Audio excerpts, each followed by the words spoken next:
जय श्री राम दोस्तों, स्वागत है आपका सनातनी स्पर्श में। रामायण में आप सब ने माता शबरी के बारे में तो सुना ही होगा। रामायण में विभिन्न पात्रों का उल्लेख मिलता है, जिसमें एक माता शबरी थी। माता शबरी प्रभु श्री राम की अनन्य भक्त थी और उन्होंने अपना सारा जीवन श्री राम की भक्ति में समर्पित कर दिया। अपनी कुटिया में बैठी माता शबरी प्रभु श्री राम के आने का इंतजार करती रहती थी। पौराणिक कथाओं के अनुसार माता शबरी अपने पूर्व से भी पूर्व जन्म में एक अप्सरा थी, जो देवराज इंद्र की किसी समारोह नृत्य कर रही थी। उस सभा में भगवान विष्णु का आगमन हुआ। तब वह भगवान विष्णु के प्रति अनुरक्त होकर उन्हीं अपलब्ध दृष्टि से देखती रह गई और नृत्य करना भूल गई। देवराज इस बात से क्रोधित हो और उसे श्राप दे डाला कि जा तो मनुष्य योनि में जन्म ले, जन्म मृत्यु के चक्र में बंध जा। वही अप्सरा दूसरे जन्म में एक महल की रानी परमहिषी बनी। एक बार रानी परमहिषी राजा के साथ किसी धार्मिक कार्यक्रम में गई। वहाँ उन्होंने ऋषियों का एक समूह देखा, जो भगवान की भक्ति में मगन था। रानी परमहिषी का मन भी उन ऋषियों के बीच बैठकर भजन करने को कर रहा था, लेकिन राजा ने उन्हें ऐसा करने से रोक दिया और परमहिषी से कहा, आप एक रानी हैं और आपको यह शोभा नहीं देगा कि आप ऋषि मुनियों के बीच बैठकर भजन करें। व्यथित होकर रानी गंगा तट पर पहुंची और गंगा माता से याचना की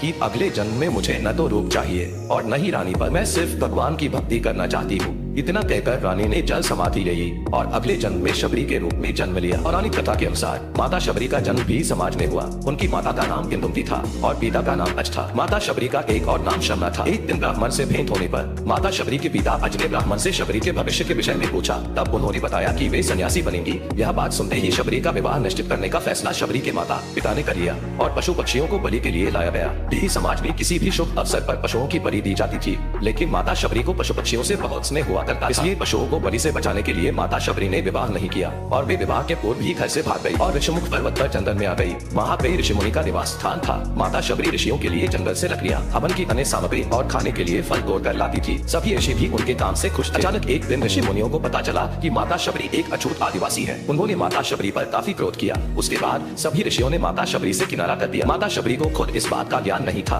कि वे अछूत जाति से है। माता शबरी जिस तालाब से जल लेने जाती थी, ऋषियों ने वहाँ से पानी लेना भी बंद कर दिया। आखिर में सिर्फ ऋषि मदन ने ही उन्हें अपनाया और शिक्षा दी। उन्होंने शबरी को अपनी बेटी की तरह रखा। ऋषि मदन के आश्रम में आने के बाद माता शबरी हमेशा प्रभु श्री राम की भक्ति में ही लीन रहती थी। भगवान के प्रति शबरी का ऐसा भक्तिभाव देखकर ऋषि मदन ने अपने अंत समय में शबरी को बताया कि श्री राम के दर्शन से ही माता शबरी को मोक्ष मिलेगा। ये कहकर ऋषि मदन चल बसे। इसके बाद माता शबरी अकेली अपनी कुटिया में रहने लगी। वह रोजाना बाग से फूल और बेल तोड़ कर लाती, फूलों से कुटिया को सजाती और श्री राम का इंतजार करती। वह बेल को चखकर देखती कि वे मीठे हैं या नहीं। ये सिलसिला कई सालों तक चलता रहा। समय के साथ माता शबरी का शरीर भी जवाब दे रहा था। वह बूढ़ी हो चुकी थी, परंतु माता ने अपने विश्वास को खोने नहीं दिया। माता शबरी रोज अपनी कुटिया के रास्ते में आने वाले पत्थरों और कांटों को हटाते रहती ताकि श्री राम के पैरों में ना चुभे। एक दिन श्री राम अपने छोटे भाई लक्ष्मण के साथ माता सीता की खोज में वानर राज सुग्रीव को खोजते हुए वन में पहुंचे। श्री राम को प्यास लगी तो वे उसी तालाब के पास पहुंचे। कुछ ऋषियों ने श्री राम और लक्ष्मण को सरोवर की तरफ जाने रेखा को रोक दिया। ऋषियों ने कहा कि एक अछूत नारी इस तालाब से पानी लेती है, यहाँ का जल अछूत हो गया है। इसके बाद राम ने उन ऋषियों को डांटा। उन्होंने कहा कि नारी इंसान को जन्म देती है तो वो अछूत कैसे हो सकती है? इस ब्रह्मांड की कोई नारी अछूत नहीं हो सकती। राम ने उनसे उस नारी का पता पूछा। ऋषियों ने शबरी की कुटिया का पता बता दिया। जैसे ही श्री राम कुटिया की तरफ पहुंचे,